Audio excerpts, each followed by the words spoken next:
नमस्कार, मैं जितेंद्र चतुर्वेदी। मतांतर में आप लोगों का स्वागत है। कुछ डिस्टरबेंस होगी बीच में, वो इग्नोर करिएगा और जो हम लोग आज बात करने जा रहे हैं उस पर आप गौर करिएगा। बात यह है कि जिन लोगों को प्रधानमंत्री से घृणा है, ईर्ष्या है, जो लोग पीएम को देखना पसंद नहीं करते हैं, दरअसल ये वो लोग हैं जो कश्मीर को एक समस्या और एक विवाद बने रहना देना चाहते हैं। क्योंकि बात आज हम कश्मीर पर ही करेंगे और वहां उस बैठक में क्या होगा इस पर हम लोग बैठक के बाद बात करेंगे। लेकिन आज बात हम उन लोगों की करेंगे जो लोग सियाचिन का सौदा करना चाहते थे, और उन लोगों की करेंगे जो लोग ये चाहते थे कि कश्मीर कभी भी विकास के रास्ते पर चले ना, कभी भी वहां खुशहाली ना आए, कभी भी वहां अमन चैन ना हो। जी हाँ, ये एक बहुत बड़ी कॉन्स्पिरेसी थी। क्योंकि देखिए, कश्मीर जो है, कश्मीर में आतंकवाद एक तरह का धंधा बन चुका था। उस धंधे पर चोट नरेंद्र मोदी ने की, उस धंधे पर चोट 370 के हट जाने से हुई। इस वजह से बहुतेरे लोग तिलमिला उठे। उस तिलमिलाहट की कहानी और सियाचिन को बेचने का किस्सा, उस पर आज हम लोग बात करेंगे। और बात करेंगे कि मुफ्ती क्यों कह रही हैं कि पाकिस्तान आना चाहिए साथ में, और बात इस पर भी करेंगे कि जो कांग्रेस आज बातचीत कर रही है, बड़ी मंथन वहां भी चल रही है कश्मीर को लेकर, दरअसल वो मंथन सिर्फ एक दिखावा है, क्यों, उस पर भी हम बात करेंगे। देखिए क्या है कि कश्मीर किस तरीके से हवाला का एक हब बना हुआ था, अब 370 हटने के बाद जिस तरह से इन लोगों की कमर टूटी है, उस कमर की टूटन ने इनकी कराह बढ़ा दी है। 1997 में फ्रंट लाइन में एक स्टोरी हुई थी, कश्मीर हवाला स्कैंडल। ये स्टोरी 97 में हुई थी, तब आई.के. गुजराल की सरकार हुआ करती थी। और इस इन्वेस्टिगेटिव रिपोर्ट को लिखने वाले परवीन स्वामी, बड़ा नाम है उनका इन्वेस्टिगेटिव जर्नलिज्म में, खासकर जो टेररिज्म वाला हिस्सा है, गजब का इनपुट उनके पास रहता है। उन्होंने स्टोरी लिखी, आई.के. गुजराल प्रधानमंत्री थे और कांग्रेस के सपोर्ट से पूरा सियाचिन की खरीद फरोख्त का किस्सा यहीं से शुरू होता है। हम उस पर आते हैं और आप देखिए कि किस तरीके से उस रिपोर्ट में उन्होंने कहा है, कश्मीर हवाला स्कैंडल में वो लिखते हैं कि सैयद अली शाह गिलानी के पास बाहर से पैसे आते थे और उन पैसों के जरिए वो यहां पर आतंकी गतिविधियों को बढ़ाते थे। और इस बात की जानकारी कांग्रेस को थी, लेकिन कांग्रेस नहीं चाहती थी कि सैयद अली शाह गिलानी पर कोई कार्रवाई हो, क्योंकि वो वहां पर मुफ्ती मोहम्मद शहीद मतलब पीडीपी के साथ मिलकर एक नया पॉलिटिकल एलायंस तलाशने की कोशिश में थी। और वो चाहती थी कि किस तरीके से जो वहां की राजनीति है उस पर कब्जा किया जाए, और उस पर कब्जा जमाने के लिए वो चाहते थे कि हुर्रियत के लोग उसमें मदद करें। और हुर्रियत तभी मदद करता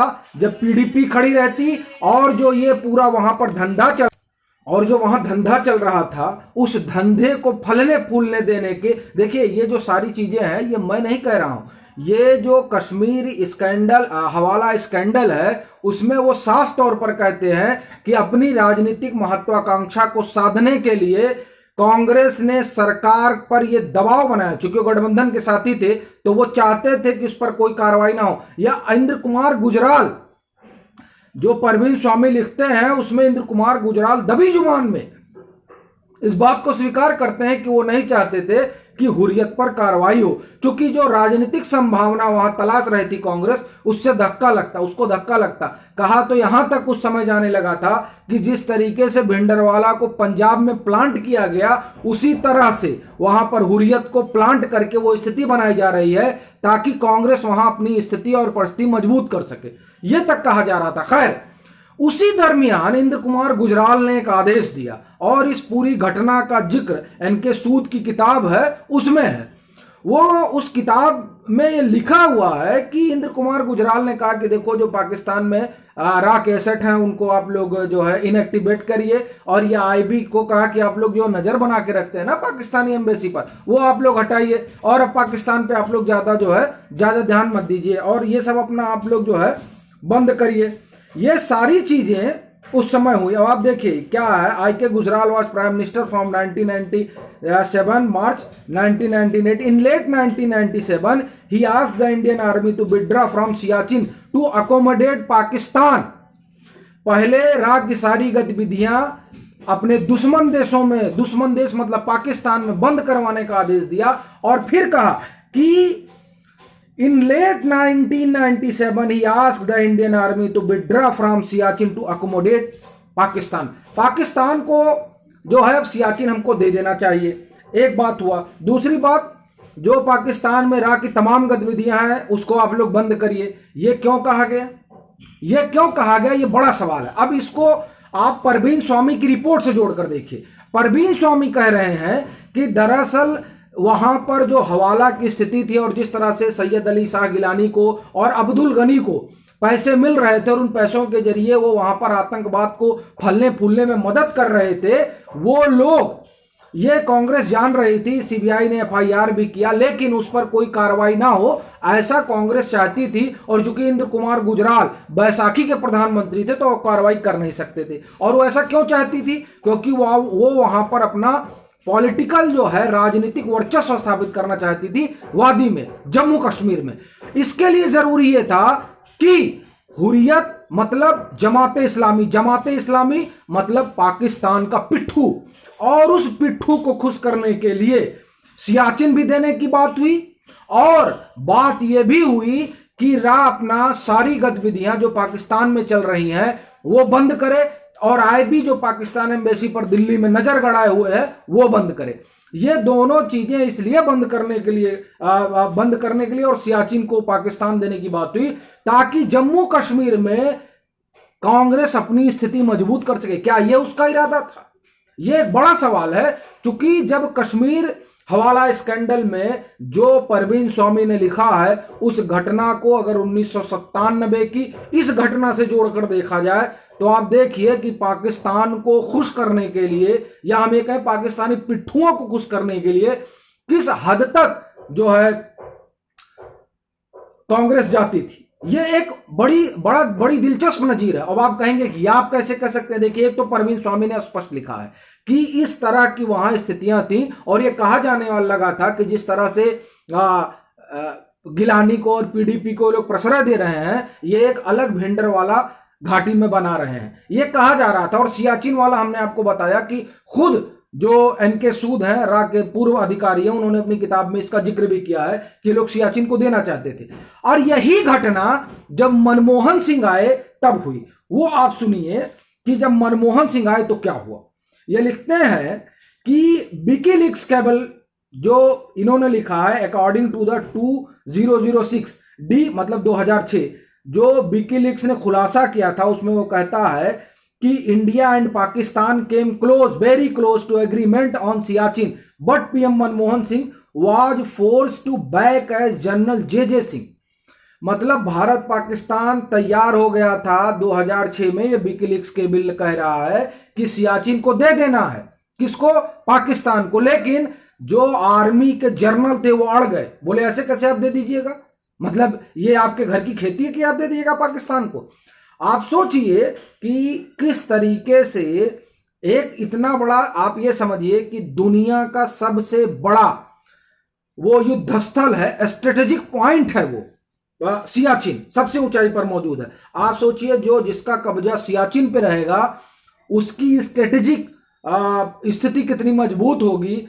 ऐसे समय में जब पाकिस्तान से आपकी दुश्मनी हो, चीन से आपकी दुश्मनी हो, तब जब आप सियाचिन पे खड़े होकर देखते हैं तो किस तरह की आप निगहबानी कर सकते हैं। लेकिन अब इनको देखिए, इनका प्रेम देखिए कि विकीलीक्स कह रहा है कि ये लोग देना चाहते थे लेकिन जनरल जे सिंह अड़ गए। अब आप सोचिए कि ये जो, अच्छा मैं एक चीज इसमें आपको और बताना चाहता हूं कि इसको लेकर सदन में ए के एंटनी ने क्या कहा है, सारी एनके सूद की किताब में है। On April 13, 2012 defence minister A K Antony told the Lok Sabha that the government was holding meaningful dialogue with Pakistan to demilitarise the Siachen glacier. अब आप सोचिए, तो देखिए ए के एंटनी क्या कह रहे थे कि हम लोग पाकिस्तान से एक बात कर रहे हैं कि जिससे जो है ये जो इलाका है सियाचिन वाला, उसको वहां से सेना को हटा लिया जाए। लेकिन आप देखिए वहीं पर फिर वो लिखते हैं इनके सूद की दरअसल जैसे 2006 में जे सिंह अड़ गए थे उसी तरह 2012 में बीके सिंह अड़ गए, ऐसे कैसे आप दे दीजिएगा। और इसके पीछे इन लोगों की जो सोच थी वो ये तर्क दिया जा रहा कि दरअसल इससे जो पीस प्रोसेस बसे बढ़ेगा जब आप सियाचिन दे देंगे। सियाचिन जो है, सियाचिन ग्लेशियर है, उस ग्लेशियर से आप सोचिए कि पानी का कितना बड़ा सोर्स है, लेकिन इस स्ट्रेटेजिक पॉइंट ऑफ व्यू को इग्नोर करते हुए, नकारते हुए कांग्रेस इस बात के लिए तैयार थी कि सियाचिन दे दिया जाए। ये वही कांग्रेस है जिसके समर्थन से 1997 में इंद्र कुमार गुजराल की सरकार ने यह तय किया था, ये बात की थी कि हमको दे देना चाहिए, लेकिन तब भी एक जनरल साहब अड़ गए थे और बात नहीं बन पाई। आप अब ये सोचिए कि दरअसल जो जम्मू कश्मीर है, जम्मू कश्मीर 2-3 चीजों के लिए किस तरह से जो सियासी दल हैं उनके लिए ये फ्रूटफुल था, जो सो कॉल्ड सेकुलर है। ये दरअसल ये जो उसको लेकर पूरी कवायद चल रही थी, वो कवायद सिर्फ इसलिए थी ताकि जो यहाँ के सो कॉल्ड माइनॉरिटीज हैं और जो अपना सब कुछ पाकिस्तान और 56 देशों में देखते हैं, उनको खुश किया जा सके और उनके 20% वोट को हासिल किया जा सके। सिर्फ और सिर्फ इसके लिए आप कुछ भी कर सकते हैं। आप सियाचिन दे दीजिए, आप पाकिस्तान से रा को हटा लीजिए, आप यहां जो आईबी देखती रहती है पाकिस्तानी एम्बेसी, उसको हटा लीजिए, मतलब सब कुछ उनके लिए कर दीजिए जो अपना सारा कुछ उन 56 देशों और हमारे पड़ोसी मुल्क पाकिस्तान में देखते हैं, उनका वोट पाने के लिए। अगर इस तरह की पॉलिटिक्स है और इस तरह से आप सोचते हैं कि कश्मीर समस्या का समाधान होना है, तब तो ये मुमकिन नहीं है। ये तो वही बात हुई जैसे पंडित जी ने जब अक्साई चीन वाला मसला हुआ था तो उन्होंने कहा था कि अरे ये तो उपजाऊ है ही नहीं, अगर ले ही लिया चीन तो क्या होगा। तब राम मनोहर लोहिया ने कहा था कि आपके सर पर भी बाल नहीं उगते तो क्या मतलब, इसको काट कर फेंक दिया जाए। तो ये जो जी इस तरह का लॉजिक जो एक एंटनी ने दिया कि उसको दे देंगे तो क्या होगा कि वहां पर जो एक लॉजिक दिया जा रहा था कि अगर आप सियाचिन दे देंगे तो पाकिस्तान जो है वो भारत विरोधी गतिविधियां और टेररिज्म को फैलाना बंद कर देगा। जी ऐसा नहीं होगा, पहले आप सियाचिन देंगे फिर वो कहेगा हमको पूरा कश्मीर ही दे दीजिए। तो क्या कांग्रेस इसमें बैठी हुई थी कि पूरा कश्मीर दे दिया जाएगा? यह एक बड़ा सवाल है। जिस तरह से आप सियाचिन देने पर इस तरह के कुतर्क गढ़ रहे थे, तो ये कश्मीर, जब हम कश्मीर पर बात करते हैं तो दरअसल कश्मीर पर लोग इसलिए पीएम से चिढ़े हुए, ये लोग जो सेकुलर गैंग है वो इसलिए चिढ़े हुए हैं क्योंकि पीएम ने इन लोगों की दुकान बंद करवा दी है। उस दुकान बंद होने का दर्द है कि ये कभी सर्जिकल स्ट्राइक पर, कभी एयर स्ट्राइक पर, कभी नेवी के स्ट्राइक पर, ये तमाम तरह का जब भी भारत अपनी ताकत और संप्रभुता की, अपनी ताकत दिखाते हुए अपनी संप्रभुता की रक्षा के लिए जब भी कोई कार्रवाई पाकिस्तान पर करती है तो ये लोग तभी इसी वजह से इसलिए इस तरह का सबूत मांगते हैं, क्योंकि इनको दरअसल सिर्फ और सिर्फ सब कुछ वोट बैंक की राजनीति के चश्मे से देखना होता है। उसके बाहर कम से कम ये हिंदुस्तान के बारे में नहीं सोचते। मैं ये इसलिए कह रहा हूं क्योंकि परवीन स्वामी की जो रिपोर्ट है वो रिपोर्ट इस बात की गवाही, वह रिपोर्ट बहुत कुछ बताती है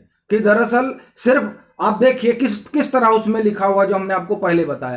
तो कश्मीर इनके लिए सिर्फ और सिर्फ हिंदुस्तान पे हुकूमत करने का एक जरिया भर है, लेकिन मोदी के लिए कश्मीर हिंदुस्तान की एकता, अखंडता और संप्रभुता का मसला है। वो हिंदुस्तान का मुकुट है जिसको बचाए रखने के लिए वो उन, आप समझिए, आताताइयों से भी बात करने के लिए तैयार हैं जो कभी नहीं चाहते हैं कि कश्मीर हिंदुस्तान में बना रहे या कश्मीर में अमन चैन रहे। लेकिन पीएम हर हाल में चाहते हैं कि कश्मीर में शांति हो, खुशहाली हो, अमन चैन हो। यह जरूरी भी है हिंदुस्तान के लिए भी, क्योंकि वो हिंदुस्तान का मुकुट है। लेकिन उस मुकुट को छत बिछत करने की जो कोशिश कांग्रेस, पीडीपी और तमाम लोगों ने मिलकर की, ये उनकी एक कहानी थी जो रा के अधिकारियों ने अपनी किताबों में जिसकी चर्चा की है, जिसको लेकर तमाम खबरें हुई हैं